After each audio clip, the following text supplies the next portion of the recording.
बच्चों, आज हम व्याकरण में पढ़ेंगे वाक्य। तो चलिए देखते हैं वाक्य की परिभाषा। शब्दों का सार्थक, व्यवस्थित तथा क्रमबद्ध समूह जो किसी अर्थ को पूर्ण रूप से प्रकट करे वाक्य कहलाता है। यानी कि कोई शब्द है जिसका कोई सार्थक यानी कि अर्थ निकले जिस शब्द का, वो व्यवस्थित हो, आगे पीछे नहीं हो, बिल्कुल व्यवस्थित लिखा हो और क्रमबद्ध हो। और क्रमबद्ध हो वो क्या, और उसका पूरा अर्थ निकले कि हाँ हमारा जो ये शब्द दिया है इसका एक अर्थ निकल रहा है, तो उसका जो अर्थ हो वो हमारा क्या कहलाता है, वाक्य कहलाता है। तो देखिए पहले होता है वर्ण।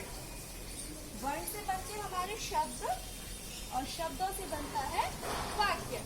जैसे यहाँ पर वर्ण दिए हैं श, ब, न, म, ख, र, ग, ई। तो बच्चों ये हमारे क्या हो गए, वर्ण हो गए। अब इन वर्णों से शब्द कैसे बनते हैं देखिए, जैसे श, ब, न, म। तो इन जो चार वर्ण है, इन चारों वर्णों से हमारा एक शब्द बना शबनम, है ना। घ, र, अब घ और ग वर्ण से बना हमारा घर। ग, ई, अब गई, ग, ई वर्ण से बना गई शब्द। अब ये तो हमारे वर्ण से शब्द बन गए। अब देखिए शब्दों से वाक्य कैसे बनता है। वाक्य बनाएंगे शबनम घर गए, ठीक है। अब जैसे आपको मान लीजिए हमारा ये उदाहरण है, हमारा है पक्षी राष्ट्रीय मोर। तो आप बता सकते हैं इसका कोई सार्थक अर्थ निकल रहा है, या फिर ये क्रमबद्ध लिखा हुआ है, या ये व्यवस्थित है, नहीं ना। तो इसका जो वाक्य होगा बिल्कुल व्यवस्थित, सार्थक और क्रमबद्ध, तो वो है मोर हमारा राष्ट्रीय पक्षी है, ठीक है। समझ में आया ना। तो बच्चों ऐसे जब हम वाक्य लिखते हैं तो वाक्य लिखने के लिए हमें 3 बातों का ध्यान रखना पड़ता है। पहली कि जो वाक्य हम लिख रहे हैं वो एक व्यवस्थित रूप में हो। दूसरी, उसका किसी न किसी से कुछ संबंध हो। और तीसरा, जो वाक्य हम लिख रहे हैं उसका कोई अर्थ होना चाहिए, ठीक है।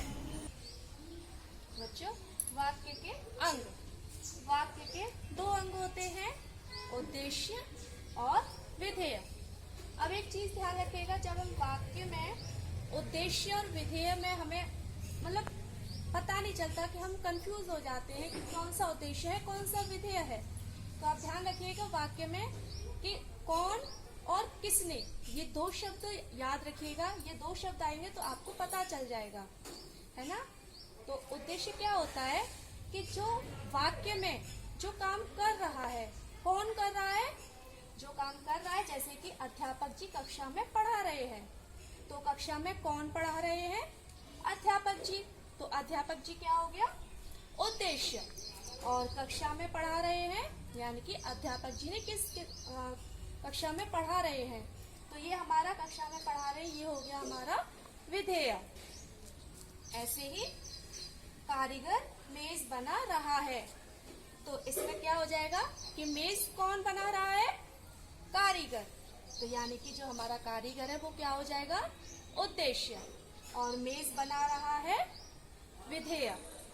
ऐसे ही सुमन ने गीता को पढ़ाया, तो इसमें देखेंगे गीता को किसने पढ़ाया, सुमन ने। तो सुमन ने हमारा क्या हो गया, उद्देश्य। ऐसे विधेय। तो अब पहचान सकते हैं ना उद्देश्य और विधेय। तो विधेय पता है ना क्या होता है कि जो उद्देश्य जो काम कर रहा है वो विधेय होता है, ठीक है। आया समझ में अच्छे से। तो आपको ये परिभाषाओं को अपनी कार्य पुस्तिका में सुंदर सुंदर लेख में लिखना है और याद करना है, ठीक है।